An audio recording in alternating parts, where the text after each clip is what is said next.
Paano sila mag-iimbestiga kung sila mismo ang promotor ng kidnapping? Kasi election season. Ibig sabihin, kailangan nila ng pera. Hindi kasi gagalaw yang mga tiwaling mga militaring mga julul na yan, na mga supot na mga duwag, kung wala itong basbas ng mas mataas sa kanila.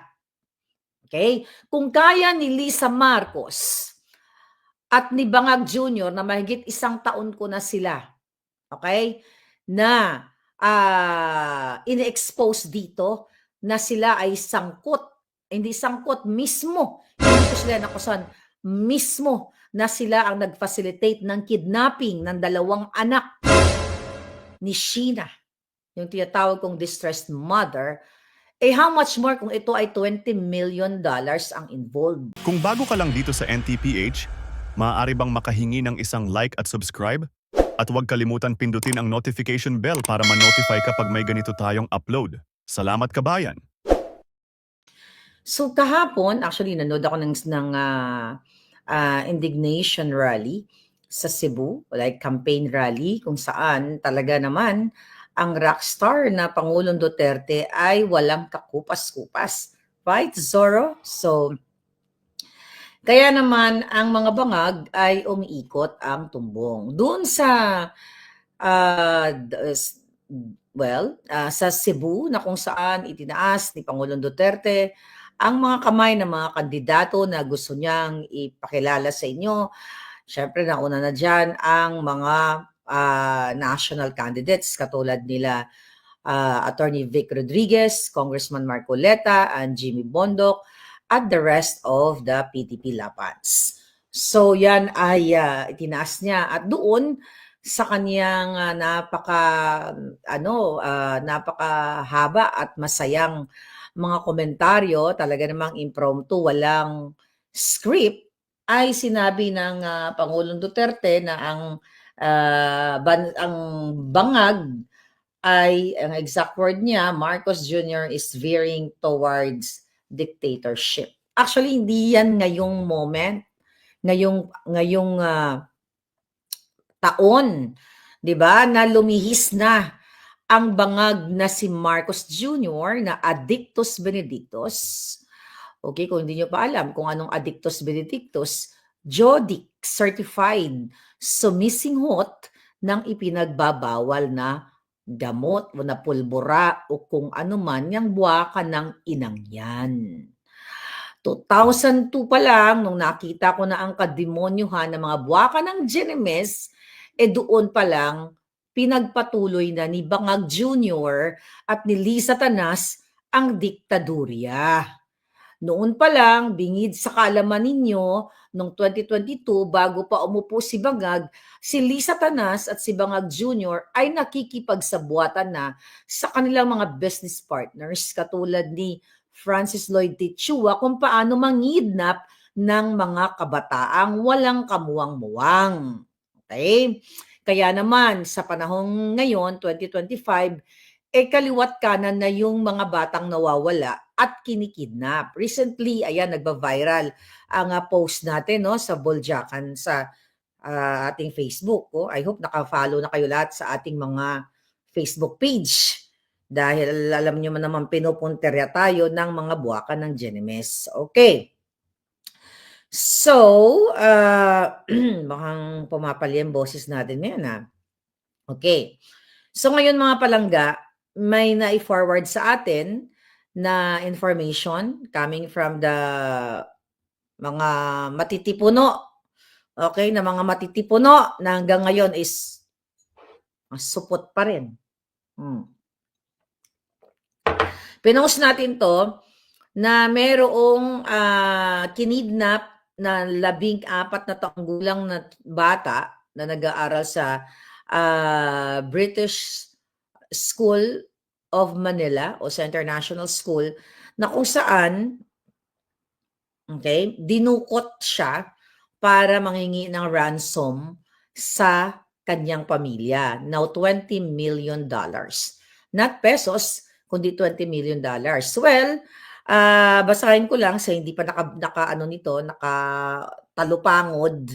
Okay, itong letter na ito ay galing nga, hindi kasi ito na, although may binalita ang bilyonaryo about it, pero hindi kumpletos rekados ang balita. At I don't know kung ang mga buwakan ng inang mga Jejimon, namimiss niyo ba yung mga buwakan ng Genemis na mga jutang, 'di ba? Ay hindi naman inulat ng tama. So ito ang message actually ng head of school. Sabi niya dito, "Dear BSM families, British School of Manila, letter to all parents and of course students." Sabi dito, "I unfortunately need to make you aware of an ongoing situation affecting a family in our school community. One of the senior school students was reported and is still missing after leaving school with their driver after school yesterday."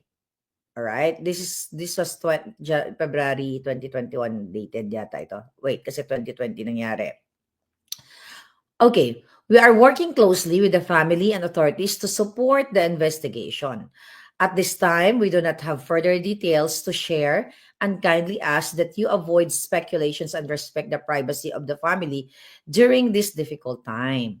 We understand that this news will be unsettling. Our counseling team has been available to support students as required. Today, we have link guidance guidance here. May link na pinorward that parents may wish to utilize at home if needed over the half-term break na pala ng mga bagets. We will continue to keep you informed as appropriate. Thank you for your support. Then, nagkaroon ng update. Alright. Forward messages. Ang sabi dito, ang sumulat dito ay si Martin van der Linde, whatever pa na anong pronunciation ng kanyang pangalan. Okay, forward message. Kidnapped student accordingly was a certain Andy 1. Okay, Andy, ANDYWAN. 14 years from McKinley East BGC. Alam mo sa McKinley, diyan may biniling, may pinatayong bahay ang mga kawatan diyan. With remember that, yung mga expose natin, less than 2 years o wala pang 2 taon, yung mga kawatan na mga appointee ni Bangag ay nakapagpatayo ng bahay diyan. Kasi I believe nasa umaabot ng billion pesos ang halaga ng mga bahay diyan sa McKinley East BGC na yan. Bigla ko lang naalala. Anyway, to continue, he was accordingly kidnapped last Feb 20 and was reported to authorities last Feb 21. The Starex van of the victim was found in Bulacan, slang, with still unverified report that the driver is already dead, still for confirmation. Ransom being demanded accordingly is 20 million US dollars. Among the group being considered possibly behind the kidnapping are crooked narco politicians, military generals, criminal syndicates. Crime is rising under Bangag BBM. Okay, under Bangag. Okay, update. Ito ang mga mensahe ng mga officials ng school and also yung mga yung mga nag-rescue, I believe. Update. Ransom was paid and the boy is back home, but with a chopped finger. Okay? So, ipapakita natin yung bata na, ito actually, na pinutol yung kanyang kanyang kalaming-ing, yung kanyang pinky. Ayan. Ayan yung bata. Alright? So, ayan yung pinutol yung kanyang kamot. Ang kanyang, not kamot, yung kalaming-ing. Yung pinky or yung ito. Anyway, ito yung bagong Pilipinas that you are enjoying right now. Galing, di ba? So, bakit nangyayari ang mga kidnapping? So, sa panahon ngayon, even before election nangyayari, ang mga nakikidnap, yung mga nadudukot, nawawala na lang, mga batang walang kamuwang-muwang. Kaya nga sabi ko sa post ko, pag inimbestigahan to, baka ang suma total nito ay si Liza Tanas. Hayop na yan at si Bangag ang nagpa-kidnap. Kaya a thorough investigation. Pero what do you expect sa panahon ngayon? Paano sila mag-iimbestiga kung sila mismo ang promotor ng kidnapping. Kasi election season, ibig sabihin kailangan nila ng pera. Can you imagine ang anak mo, 'di ba? Ang iyong anak ay pinutulan, ano ang terror, ang trauma na naranasan ng isang 14 anyos na bata habang siya ay ginagapos ng mga demonyo na hindi nga natin alam, baka si Liza Tanas ang promotor nito. Hindi kasi gagalaw yang mga tiwaling mga militaring mga julul na yan, na mga supot na mga duwag, kung wala itong basbas ng mas mataas sa kanila. Okay? Kung kaya ni Lisa Marcos at ni Bangag Jr. na mahigit 1 taon ko na sila, okay, na ini-expose dito na sila ay sangkot, hindi sangkot mismo, hindi ko sila nakusan, mismo na sila ang nag-facilitate ng kidnapping ng 2 anak ni Sheena, yung tinatawag kong distressed mother, how much more kung ito ay $20 million ang involved. At hindi pa sila siguro, baka hindi pa sila na doon sa billions of money ng Pilipino na dinorobo nila diyan sa National Budget 2025 na nadiskubre ni Congressman Ungab at pinailan ng kaso nila Attorney Vic Rodriguez sa Korte Suprema para magpaliwanag ang mga julul kung bakit nag-filled in the blank sila doon sa bicameral committee report ng mga figures ng illegal, unconstitutional, immoral at kung ano pang mga kahayupan. Meaning, mga kababayan, baka hindi pa nga sila na kontento doon sa excuse me, hindi pa sila na kontento doon sa mga perang nakawat nila. Pero bago ako malihis, itong mga issue na ito ay pagtatakip sa malaking issue nga ng national budget na nagdesisyon na ang Korte Suprema na magpaliwanag, ipakita ang mga dokumento na hinihingi ng mga nagsakdal sa kanila, ng mga nagreklamo na si Kong Ungab at Attorney Vic Rodriguez and the rest na kasama nila, ay humihingi sila ng palugit na 5 araw para i-comply yung hinihingi ng Korte Suprema. Meaning, ang mga buwaka ng ina ay nagdudoktor pa, nagkatahi-tahi pa ng mga kasinungalingang ebidensya para i-present sa Korte Suprema. Pero I believe, okay, hindi naman magwawagi ang kanilang mga kasinungalingan dahil dadama sila at bibingo sila. Dahil hindi naman basta-basta si Kong Ungab at Attorney Vic Rodriguez na magfa-file na lang ng ganong kaso na wala pa silang ibang bala. Baka padadamahin nila, we don't know, kasi ganun ang laro ng matatalino, hindi ng mga bangag. Ito yung pinakamalaking issue natin, ang 2025 budget at ang mga issue natin na gustong pagtakpan ang pagiging addict ni Marcos Jr. And now, kasi ayaw niyong kumilos ng mga bruskong mga supot, mapa-Air Force man yan, mapa-military, mapa-police. Ayaw nilang kumilos na kahit na ang kanilang presidente ay certified addict. Ibig sabihin, lango sa pulburon everyday, 24/7, rain or shine. Diba? Ibabalik ko lang sa inyo mga kababayan, baka mahaba-haba itong topic natin ngayon, mag-comment lang kayo dyan kung anong gusto niyo mga reaction ko, kasi for sure na-miss nyo ang bunganga at alindog ko, which is na-miss ko rin kayo. Ngayon, mga kababayan, ang ginagawa ngayon, okay, ng mga bangag, ng mga addictus, ay patahimikin tayo. I-shut up. Ang unang-una nga yan na shut up, na not only shut up, na ginurgur, ay walang iba kundi si Percy Lapid.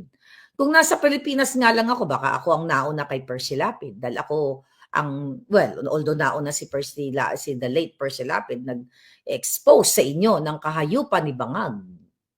Diba? Ngayon, mga kababayan, congratulations sa ating mga palangga sa Cebu. Kayo, Sir John Abines, si E.B. Hugalbot. I like your name. E.B. Hugalbot, how are you, my darling? Okay? Sila Pam at ang mga supporters, syempre ng Pangulong Duterte, na nakita natin na buhay ang Duterte Magic. Imagine mo yung mga tao na nandoon, wala naman ayuda doon eh. 'Di ba? Hindi naman sila pumunta doon para humingi ng ayuda o pinangakuan ng ayuda. Nada. Kundi yun ay all-out support nila galing sa kaibuturan ng kanilang puso dahil nakikita nila, nababanaag nila ang hope. 'Di ba? Naalala niyo kung nung ako ay nakipagbalyahan sa mga grupo ni Trillanes, sinabi ko 'yan dito in 2017 sa Los Angeles na the Duterte is the bringer of hope and change sa Pilipinas, which is true. Ngayon, mga kapalanggigig, nakakagalit. Okay, nakakagalit, nakakapuot, gusto mo silang gawing bopis kung meron ka lang kakayahan. Sabi ko nga, kung bibigyan nyo lang ako ng kapangyarihan, kung meron lang magic galing sa taas at sasabihin ng Supreme Being, o ito ang gahom mo, gawin mo silang bopis para may ulam ang taong bayan. Hindi ako magdadalawang isip, gagawin ko ng bonggang-bongga. Bakit sinasabi ng Pangulong Duterte doon sa kanyang UAS speech na Marcos Jr. is veering towards dictatorship? Ngayon, kung todo tanggol naman ang mga buwaka ng inang mga supot na mga talawang mga kawatan, katulad ni Abalos, ni Escudero, at ang bago na undersecretary na mukhang hindi mo ang nahangag.